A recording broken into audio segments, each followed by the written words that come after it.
So, welcome back to day 3 of our little series of technique videos and ideas of exercises you can do at home. Quick recap of day 1 and 2 because we've had a couple of questions. First day was about locking the feet into the boat so that there's no power lost by the ankle flexing or the foot slipping down the boat, so that all the power comes back up to the hip. Day 2 was about the hips and how they control the pelvis, how the pelvis is controlled when you put the power through the leg so that the power doesn't spill from that end. The questions have all related to things like how do you see that when somebody's paddling actually on the water. Now I know none of us are on the water at the moment, but there's simple cues to look for. If somebody is pulling on the right hand side and the boat leans to the left hand side, then you know the power is being spilled. You know that they're not locking in the forces. You know that they haven't locked their structure. So any time that the boat leans the opposite side to the side that you're pulling on, you've got yourself a problem. The other visual clue in the boat itself is that at the time you're actually generating force through the paddle, the boat should lift in the water, and then when that force is taken off as the paddle comes out, the boat should fall back down into the water. If the boat runs the other way and dives into the water during the pull phase and bobs back up in the air phase, then you know you've got a problem. Other visual clues, if you haven't locked the frame, is that the top arm will tend to move up and out, and the fourth one is that the shape of the pull itself in the water, as the paddle goes in at the front, it will tend to make a C-shaped journey back to the back where your hip is. A good pull will come down the boat and then start to move out towards the back of the stroke. So a J shape is preferable to a C shape. The boat should lift when you pull and it should stay flat or potentially lean slightly to the side that you're pulling on, never away. Okay, so hopefully that's answered some of the questions. Today's episode is dealing with the trunk, which is pretty much from the armpits down to the waist. Trunk has a few functions. Primarily, it's transmitting the forces we've already generated from our legs up across to the shoulders. If the trunk doesn't exist, then any force we generate from our legs simply couldn't get up to this level, and this is where the action is starting to happen. So I'll just illustrate that with a little tool that I made here out of a couple of T-bar stands. I've screwed them together in the middle, and that gap in the middle represents our trunk. So if that's loose and doesn't function, I can turn the hips without turning the shoulders, or I can turn the shoulders without turning the hips.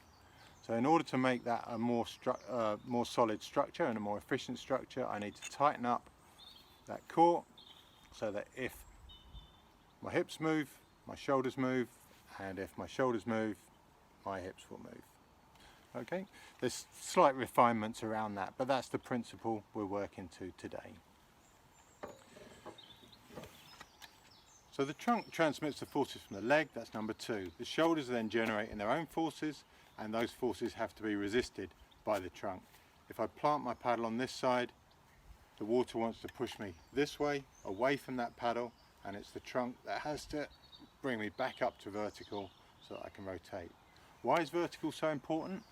Because anytime you deviate in side bending, you lose rotation. So the core itself becomes less and less efficient the more you deviate from normal or from neutral. The trunk itself also adds a degree of rotation, so we need to train a little bit of rotation in the trunk, but the bottom half really doesn't add too much. Most of the rotation comes from higher up. So we'll move on to the machine and hopefully we'll explain some of the common faults and how we can correct them.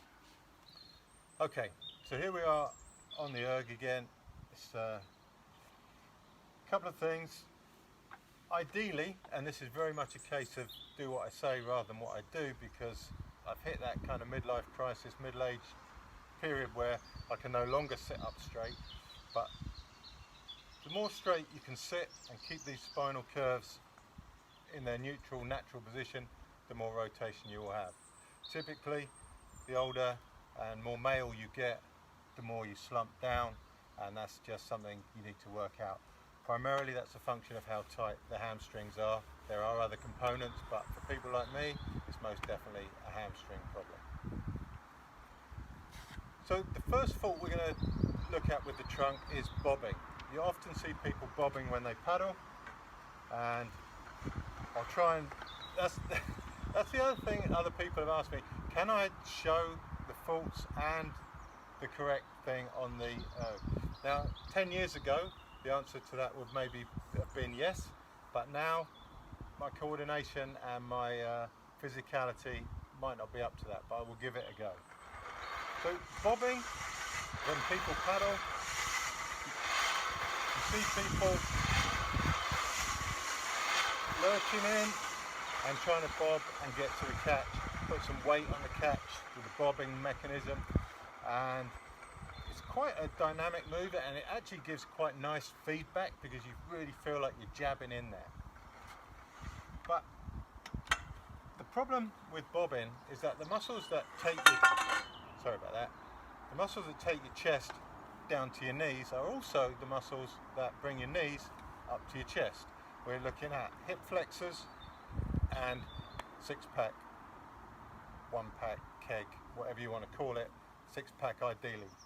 So the chest and the knees kind of operated by those same muscles. Now of course, if I bob my chest to my knees, I'm also bringing my knees to my chest. You can see immediately that takes all the pressure off the footrest and we've wasted our first 2 days lessons just by bobbing. The other thing that you do when you bob is you separate your top half from your bottom half, and you can only then put the top half of your weight onto that paddle. Top half and bottom half become disconnected. If I want all my weight on my paddle, let's go back to the exercises we did with on the pushing up from the floor. If I lift up from the floor and I stand up, I have all my weight going down onto the paddle. So by bobbing or folding, which we'll talk about later, we lose an awful lot of the weight that can go onto that paddle. The other problem, other than the bobbing, we've already said, is the side bending. That's very similar to what we looked at with the hips and keeping the pelvis stable. The visual result is the same, but I'll show you on the slider here just now how it still can be a problem. Even if the pelvis is anchored and nice and horizontal, we can still bend from or in the trunk. So I'll just turn around, sit on the slider and talk you through it. So here we are, ready to pull. We were looking at the pelvis before and seeing that that side of the pelvis came up and the shoulder and hip got closer together before. But even if that pelvis doesn't come up, I can still deviate to the side simply by being weak through the core.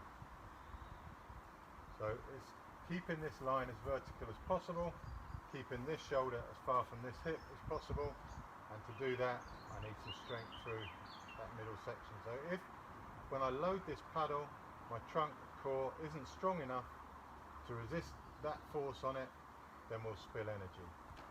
So I'm going to try to illustrate the bending on the erg now as requested, and we've got the same line straight down my spine, I've got the same line across just below my armpits there on the back, and then we've got a dot either side so you can watch either horizontal or the dots. When you rotate, when you can't sit as upright as ideal, and I've just done a trial video so this is why I'm pre-warning you, the vertical always looks like it sways from side to side because as the bulk of your back turns, so that vertical will deviate to the side. So it's not the best thing to watch during this next stage. Watch for the horizontal or the dots on either side either getting closer together or further apart. So that's what your viewing's on, and I'm going to hopefully show you what happens when the body folds.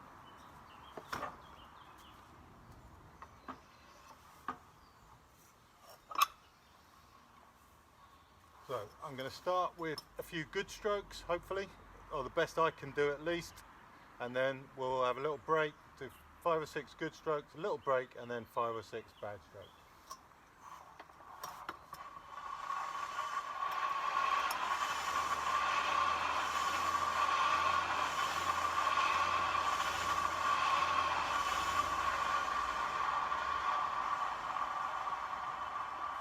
So they're the good ones, or my best shot at good ones. Hopefully the horizontal line was horizontal and the dots didn't get too much closer together or further apart. Hopefully they stayed fairly constant.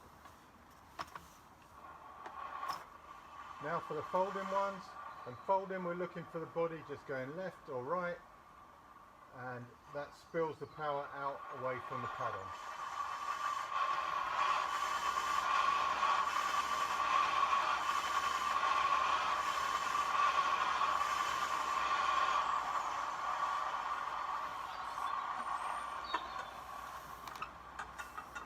Job done hopefully, but I'll have to check that before you guys see it. So when you're looking at your athletes, you need to look for those sort of datum points. You need to look for whether when the power comes from that top shoulder or the force comes up from the paddle, whether it distorts the body or the body can manage to withhold or withstand the forces that are coming onto it through the blade or from the top shoulder. So they're your faults, primarily with the trunk: bobbing, poor posture and side bending. And then everything else we're going to cover when we get to the shoulders. So now we'll go and give you a few little exercises that I think will help, and you can obviously add to those exercises your own ideas once you've understood the principles. Moving on then to exercises you might want to do at home, or these, don't get me wrong, these are not the exercises to do. These give you some ideas so that you can go away. You can probably improve on most of the stuff that I'm doing exercise wise, but these just give you some ideas. So we're looking at an area that's comes to be known as the core over the last few years in personal training world. Now, I'm not a personal trainer, nor am I particularly the Gestapo of exercise form, but your standard exercise for core that people are all very familiar with is the plank. It seems very straightforward, on your hands or your elbows and your straight body, but there are rules with the plank, okay? So I'm just going to go through some simple rules, because if you're doing some of these exercises wrong, not only are you not gaining any benefit, but you're actually losing ground by doing them wrong.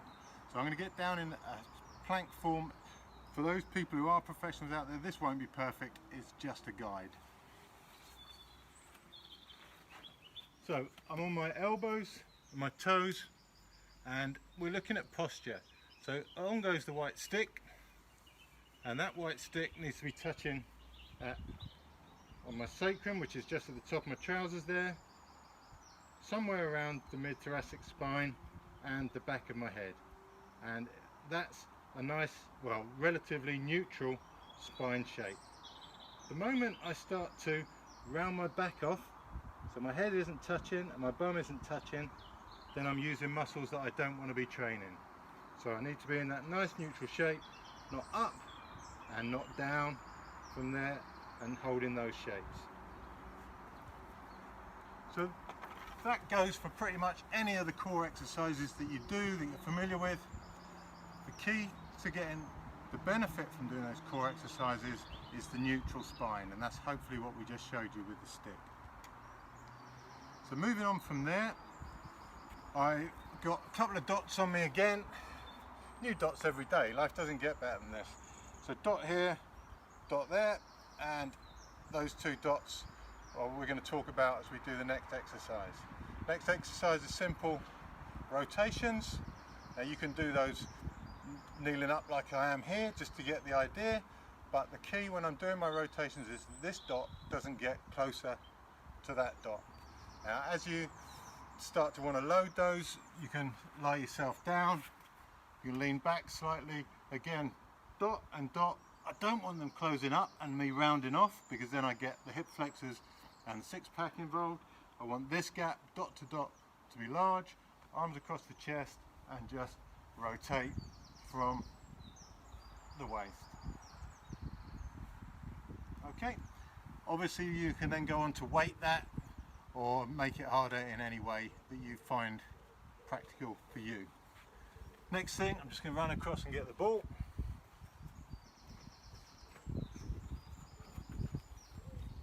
I'm going to lay on the ball, feet trapped against the wall, and we're going to do side bends. So this is to strengthen up the sides, that will stop me folding when the pressure comes on from the paddle. So I'm going to start with my arms across my chest. I'm vertical in this plane, not rolled back, not rolled forwards, nice and vertical. Drop over the ball and back up. Drop over the ball and back up. Obviously progressions on that are, you can move your hands further up, in which case it gets quite hard, or you can lift a weight.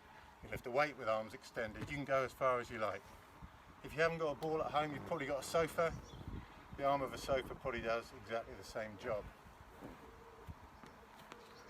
If you haven't got any of that, you can simply come down onto your side, nice straight body, and hand up, hand over, wherever you like. Just lift the hips and drop. Lift the hips and drop. So all we're doing is working the muscles that wrap around the side there.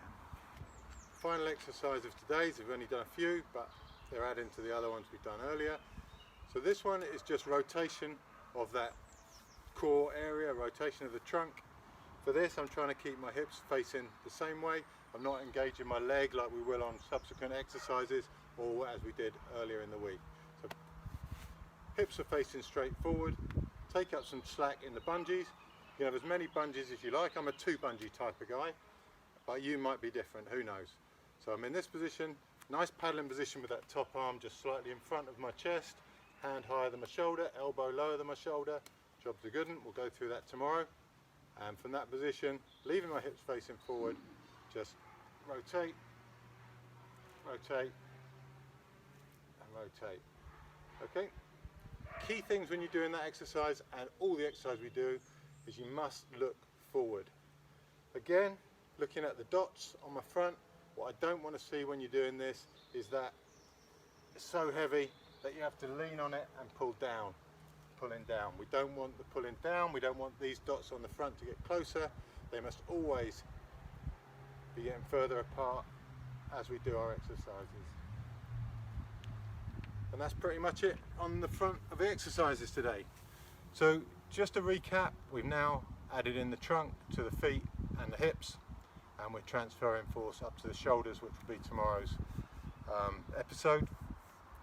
All of these faults and corrections are ideas only. They're for you to work on at home. They're for people to come in and criticise. We've had some great conversations online this week with people who come from a different world of kayaking to myself, and that's exactly what this is for.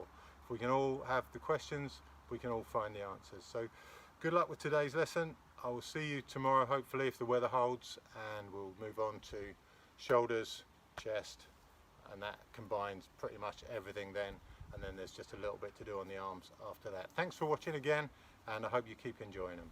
Cheers, people.